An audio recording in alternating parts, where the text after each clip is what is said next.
Això té el seu històric en un projecte que iniciem, que és el fet de donar a conèixer als mestres els diferents recursos de la vila pel que fa a equipaments.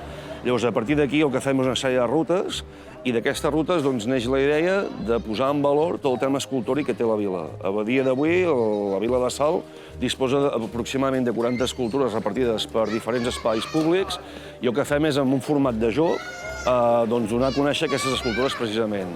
Les escultures, com que són 40, s'ha decidit fer 3 rutes, i d'aquestes 3 rutes també es van en tema de proximitat, i el que deies en clau de joc. Tu et pots inscriure en aquest espai web i a partir d'aquí has d'anar superant una sèrie de proves. La web et geolocalitza, per tant saps si estàs a l'escultura o no estàs a l'escultura, i aquí hi ha una sèrie de proves que has d'anar superant. En un moment donat també has de demanar comodí, una mica d'ajuda, i en un moment donat també, si no superes o hi ha alguna cosa que potser la fas malament, doncs potser te penalitza amb una sèrie de minuts.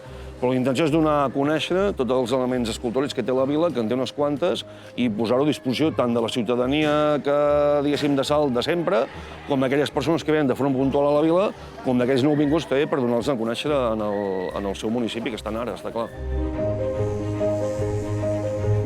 L'últim projecte que hem tret és amb el tema escultòric. El tema escultòric que et deia són 3 rutes, i l'altre que té a veure amb els arbres monumentals. Salt disposa d'arbres monumentals, com a molts llocs hi ha arbres monumentals, i també hem fet una ruta que especificament amb el tema d'arbres monumentals. Però, a més, també tenim una altra ruta, no només a d'equipaments de la vila, sinó també que té a veure amb el tema literari i, sobretot, amb poemaris del Salvador Sunyer, l'exalcalde de Salt.